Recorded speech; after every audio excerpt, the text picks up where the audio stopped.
ယခုမဟာအတုကန္တာဘုရားကြီးတည်ရှိနေသည့်ဓမ္မရတ္တိကုန်းမြေနေရာတွင်1359ခုနှစ်တစောင်းမုံလာဆန်း73ရက်1998ခုနှစ်နိုဝင်ဘာလ12ရက်နေ့၌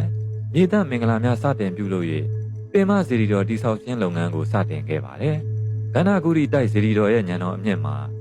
ရင်းမြင်တော်ကျမ်းငယ်မှထီတော်အထိ82ပေရှိပြီးတိဆောက်မှုကုန်ကျငွေစုစုပေါင်းမှာအဲ့ဒီခေတ်ကကျပ်သိန်းပေါင်း2200ကျော်ကုန်ကျခဲ့တယ်လို့သိရပါတယ်။1362ခုနှစ်တပေါင်းလားပြည့်2000ခုနှစ်မတ်လ19ရက်နေ့တွင်စင်းလူတော်ကြီးကိုယာယီဆန်ကြောင်းမှစေတီတော်၏ကန္နာဂုရီတိုက်တော်အတွင်းသို့ပြည့်ဆောင်နိုင်ခဲ့ပြီးပြည့်ဆောင်ပူဇော်ပွဲအခမ်းအနားကိုကျင်းပပြုလုပ်ခဲ့ရာရဟန်းရှင်လူပြည်သူတသိန်းခွဲခန့်လာရောက်ဖူးမြော်ခဲ့ကြရတယ်လို့သိရပါတယ်။1362ခုနှစ်နောက်တစ်ခုလဆန်း8ရက်2000ခုနှစ်ဧပြီလ17ရက်နေ့မှာတော့ဗုဒ္ဓပိတေကနေကစားတင်နဲ့မဟာအန္တုကန္တာဆူတောင်းပြည့်မြတ်စွာဘုရားကြီးကန္နာဂုရီတိုက်စေတီတော်မြတ်ကြီးရဲ့ရွှေတီးတော်တင်လူပွဲမင်္ဂလာအခမ်းအနားကိုကျင်းပနိုင်ခဲ့ပါတယ်။အဲ့ဒီနောက်ပိုင်းမှာတော့မဟာအန္တုကန္တာဘုရားကြီးကိုရဟန်းရှင်လူပြည်သူအများကပြည့်ချစ်ဘုရားကြီးလို့ခေါ်ဆိုသမုတ်ခဲ့ကြပါတယ်။မဟာအန္တုကန္တာဆူတောင်းပြည့်မြတ်စွာဘုရားကြီးခေါ်ပြည့်ချစ်ဘုရားကြီးရဲ့ထူးခြားချက်တွေကတော့စင်းလူတော်ကြီးဟာရင်မော်ကနေပေ20ခန့်အကွာအထိအရှိန်နဲ့ကျသွားခဲ့ပေမဲ့တစုံတရာချိုးရင်းပျက်စီးမှုမျိုးမရှိခဲ့ခြင်း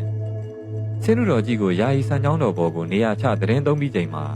စင်းလူတော်ကြီးရဲ့ပြုံးတော်ရောင်တန်းနေတဲ့မျက်နှာကိုဖူးတွေ့ခဲ့ကြရခြင်း1998ခုနှစ်ဧပြီလ10ရက်နေ့မှာစင်းလူတော်ကြီးရဲ့မျက်လုံးတော်နှစ်ဖက်မှာအဖြူရောင်ရောင်စင်တန်းများကူးပြောင်းနေတာကိုဖူးတွေ့ခဲ့ကြရခြင်းနဲ့ယာယီဆန်ကြောင်းတော်ပေါ်မှာသတင်းသုံးနေစဉ်ကာလအတွင်းငွေများလာရောက်ဖူးမြော်ခြင်းတို့ပဲဖြစ်ပါတယ်။မဟာအန္တုကန္တာမြတ်စွာဘုရားကြီးရဲ့ဘုရားဝင်းထဲမှာတပေါင်းပွဲတော်ပဋ္ဌာန်းရွတ်ဖတ်ပူဇော်ပွဲနဲ့တန်ခါ108ပါးစွန်ကြီးလောင်းလူပွဲတစောင်းတိုင်းမိဘုံပြန်လွတ်ပြိုင်ပွဲတစောင်းတိုင်းမတိုးတင်ငန်းရကန်းခတ်ပူဇော်ပွဲကစုံကြောင်ရေသွန်းပွဲတော်စင်မီကိုတောင်ပူဇော်ပွဲတွေနဲ့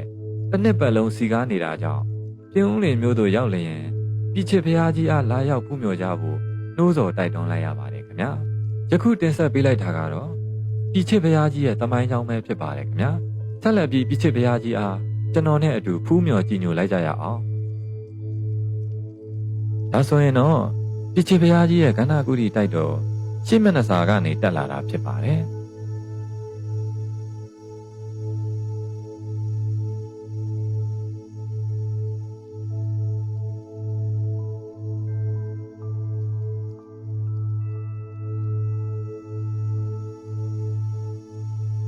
တက်လာတာနဲ့ခဏလာတဲ့ကန္နာဂုရီတိုက်တော်နဲ့ဘုရားကြီးကိုကြည်ညိုတက်ပဲလှစွာစတင်ဖူးမြော်နိုင်ပါပြီ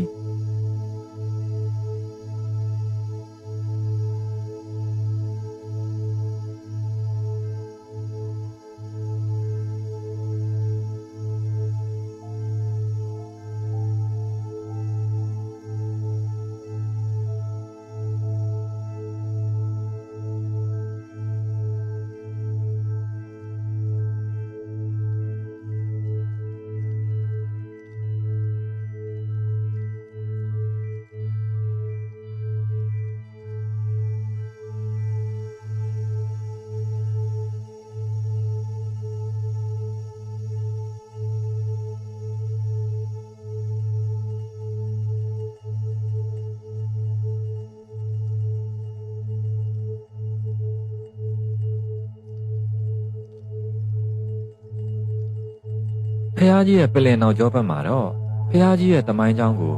ကြီးမားလာသောကြောက်စာချက်ကြီးနဲ့ရေးထိုးထားတာဖြစ်ပါတယ်။